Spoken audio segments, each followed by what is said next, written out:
Hello, everyone, and welcome to Desert Financial Arena, where the Arizona State men's basketball team just took down Utah 64-62 in a must-win game. This is Hode Rubino. I'm Nick Borgia for Devils Digest, and we're here after the win. Hode, a must-win game for the Sun Devils tonight. I mean, what did you see out there?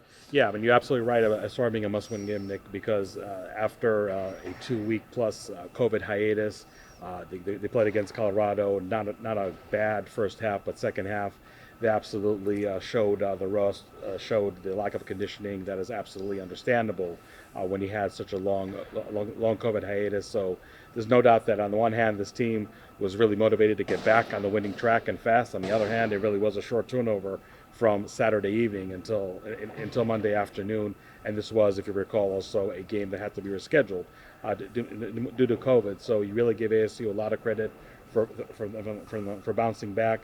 This team right now, three of their wins so far have been 2 points or less. But both of their Pac-12 wins have been 2 points each. So this team is really showing a lot of grit.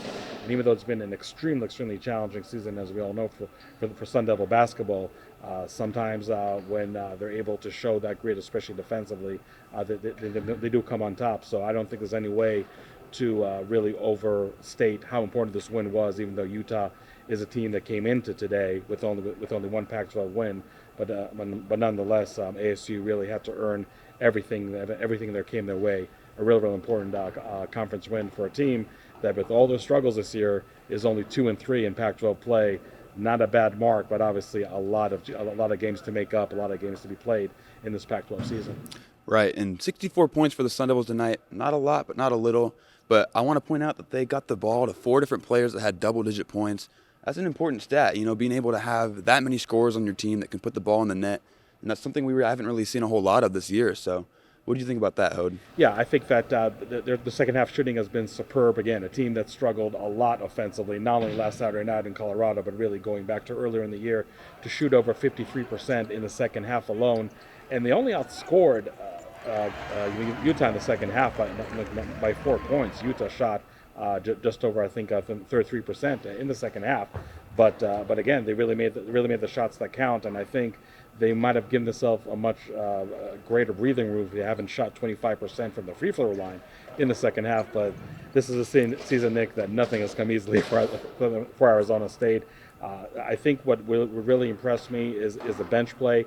Yes, they got outscored 34-22 by Utah in that category alone, but those 22 points, 12 from Jalen Graham, who obviously had the game-winning shot with 4 seconds left. Marin Jackson, for the first time this year, actually came off the bench and I think responded very well. Scored 10 points. Also led the team with 4 assists. And then you had the quote-unquote usual suspects in DJ Horn, Kimani Lawrence, that really did lead the way. But I thought that the play off the bench by Marion Jackson, but by Jalen Graham was really instrumental. This team definitely did a lot with defense. I know we'll talk about it in a second, but I think offense, even though it was really more of the same in terms of their struggles in the first half, I really thought the second half they played solid offensively. And again, Graham and Jackson, just as much as any other starter on the team, were really instrumental in ASU just edging out Utah this afternoon. And you touched on defense there a little bit. I want to, bring that back here because, ASU struggled defensively a little bit this season too. It's something that's been a staple of their team in years prior, and just this season it's not been the same. Last game against Colorado gave up a ton of points, but today they held Utah to only 62 points. So what do you see defensively that, made the difference for the Sun Devils tonight? Yeah, I think one stat that really popped out to me, Nick, was that ASU scored 21 points off of 14 Utah turnovers. So it's not only doing a great job of just forcing one mistake after another by your opponent, but also really capitalizing on that. And again, when you talk about a team that has had so many struggles on the offensive end, a lot of times you need the defense ultimately to really generate that points. And I think today was really a perfect example of a team that the first half was really more of the same, as far as just that ball just not going into the bucket. But in the second half, again, thanks to the great defense, they really were able to capitalize on almost each and every mistake that Utah committed this afternoon. I would say it's really impossible for this ASU team unlike a lot of Bobby Hurley teams earlier in his tenure over here, to just be very comfortable in just a back and forth game that ultimately they can just outshoot their opponent and win the games. I mean, sure, I think it's a formula that worked really, really well. I think there's also been some years, especially the year with Zylan Cheatham and Lou Dort were here, where actually it was their defense, a great rebounding margin, the best one in Bobby Hurley's tenure, that really helped them a lot in really achieving great results, NCAA tournament berth and everything.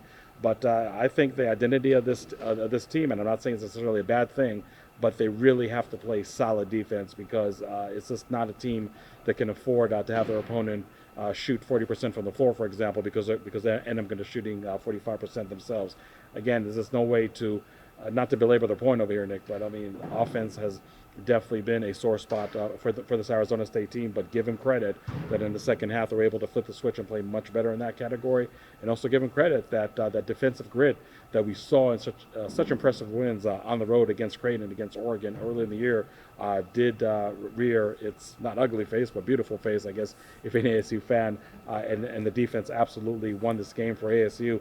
I mean, don't forget, it wasn't only the game-winning shot by Jalen Graham with 4 seconds left, but also the defensive stop that ASU was able to make, because even though Utah was not shooting lights out in the second half, I thought there were some stretches that ASU really had times having consistent defensive stops. I don't think their lead was ever bigger than 6 points, and by my count, there were easily 16, 17 lead changes throughout the game. So this definitely was not a game for the faint of heart, but ASU, some way, somehow, needed a win after that 2-week plus COVID layoff we talked about, after a game against Colorado where not only they lost but really played a horrendous second half. So for them to bounce back again with a very quick turnaround at home against a team like Utah, which even though not a great team this year so far, definitely a team that was able to pose a lot of issues for Arizona State.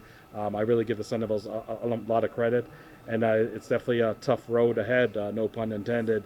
3 road games in a row. Again, that's just really the byproduct of the COVID schedule at Stanford, at USC a couple days later, and then at Arizona. So it was really imperative for ASU to win today and not to be staring at what could have been a 5-game losing streak or anything of that sort.